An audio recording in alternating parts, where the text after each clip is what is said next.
I never was actually in your country, Montenegro, before, but I sit at the valuation conference with Sanja and in Tagova, and Sanja has asked me to come here on many occasions, and if I believed her when she tells me how beautiful it was, I would have been here long ago. But anyway, I'm here now, so hopefully I will get to come back again, because it is absolutely beautiful for my short stay that I'm here. So, Chairman of Tagova, I know Paula spoke to us earlier, and indeed so did Chris, and Chris is very polite with himself because he was the chairperson of Tagova for 10 years. And indeed before him, another great chairperson was Roger Messenger, which I'm going to speak a little bit about in my talk. But Chris has been a fantastic chairperson for Tagova for those 10 years. And Chris, you did fantastic work. And I think everybody throughout the world, and certainly throughout Europe and in Ireland, really appreciate all the work that you have done with Tagova and the help that you've been. So I congratulate you. And of course, Paula is a breath of fresh air. Much younger, of course, he is than both Chris and I, but so a breath of fresh air in Tagova as well, with new ways of thinking and having a large valuation companies as he has. It's very, very good. But to Sanja, thank you very much for your invitation. And I'm going to do, it's very difficult when you come to do a talk like this, because as to what we're going to talk about and what the situation is or isn't, or what level of valuation standards there are or there aren't, or where we would start talking about valuation. So I've sort of put together a Jenga, I think it is called, of different pieces of valuation standards, but mostly I wanted to speak about residential valuation standards and what we do in Ireland as regards the residential valuation standards and where we got to and where we came from. And I will throw in a little bit about commercial and things like that along the way, so I don't want to bore anybody with a lot of slides and different things like that. So I'm going to go, as we say when you go skiing, I'm going to go off-piste on and off, so like you'll hear plenty of different things. So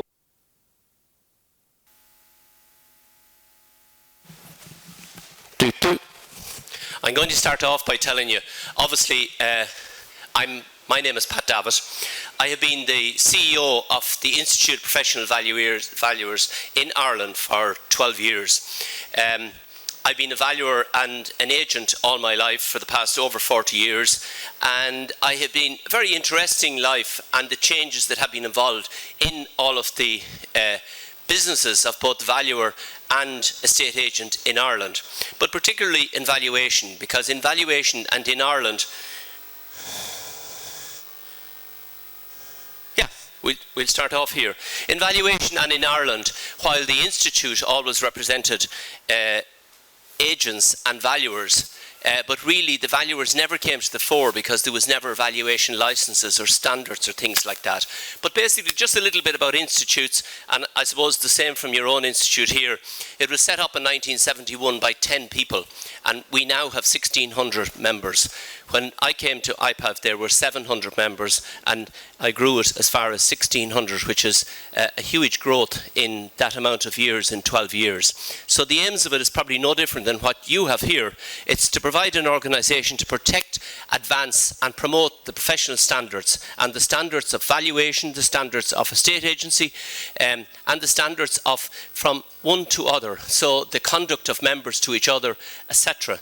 That's really what it was set up for. And also then to lobby the Irish government and indeed the European government, because it came to Ireland, the EU came to Ireland in 1972, IPAV was set up in 1971, so we had a consideration that obviously lobbying the European Union would be very, very important in the future, and it has been hugely important, as if you listen to the last two speakers, you hear about all the different directives and everything, which mean an awful lot to Ireland. So I suppose from there, what happened in valuation in Ireland in 2011 was that our central bank, completely out of the blue, decided that they were going to bring in standards for valuers, and they brought out a document called Valuation Process and Banking Crisis, because after the 2006 and 7 and 8 and right up to in Ireland 2015, the banking crash and the property disaster that happened, and the prices fell incredibly, the central bank, I suppose, in one way, wanted to bring in standards, and maybe in another way was blaming valuers for possibly what had happened. So they came along with this document, and they said that the only valuation standards were going to be used by valuers were going to be the Red Book valuation standards. Now, about 100 valuers in Ireland at that time, from most of the bigger companies, used the valuation standards of the Red Book. But needless to say, in IPAV, we didn't have valuation standards of any description, even though our members were doing valuations, but a lot of the smaller valuations. So you could imagine that bigger companies, even though they're mostly based in Dublin, Ireland is a small country indeed as well. We have At that time, we had about 4.5 million people in population, but you can go from one part of Ireland, from the north, and down to the southern part in Cork. It's about probably 300 kilometres, 350 kilometres, and across from east to west is probably about 250. So you can imagine it's not a big country of any description.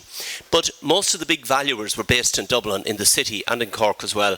And they would come to people like me, where I lived in Mullingar and had an office there, and they'd be looking for comparables and everything for their valuation standards for commercial valuations, and some for residential, but mostly for the commercial valuations.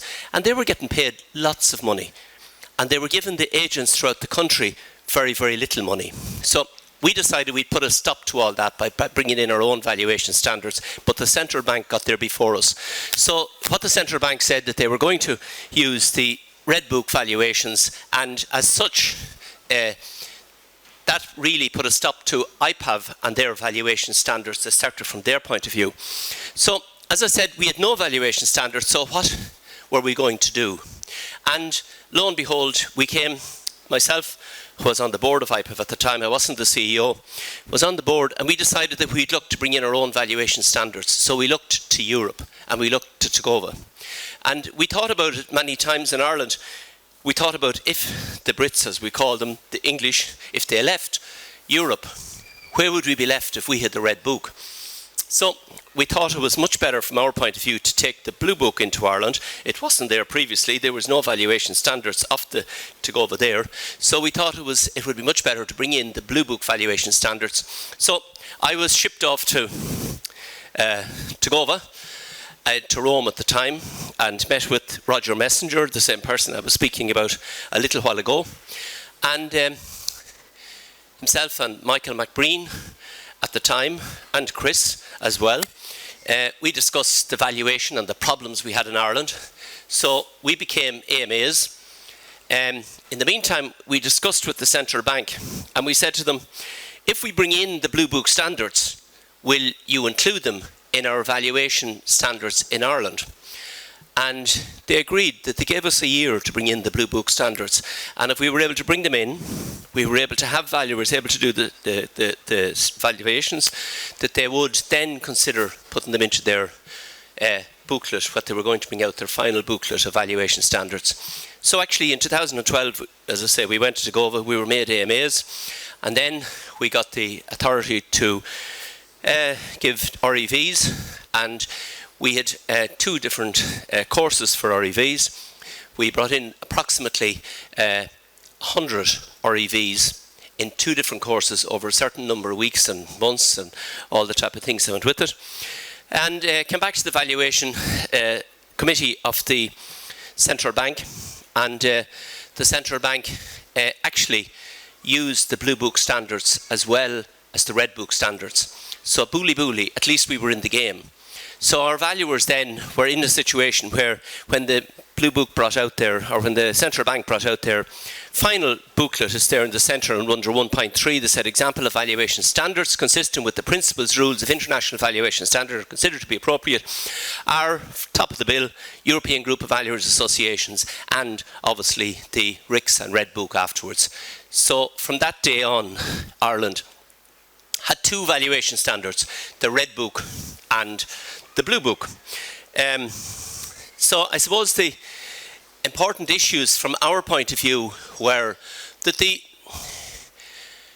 banks in Ireland in 2004 and 2006, for instance, on resi alone, on residential alone, they loaned 40 billion euros in 2006. 40 billions. Today, in 2012, and 25, almost 26, which is nearly 20 years later, they will probably lend this year somewhere in the region of 9 billion euros for that for residential. And if you could imagine, at that time, in 2006, we built about 95,000 new homes in Ireland on that 2006 and 2007. And today, we're building about 30,000 new homes.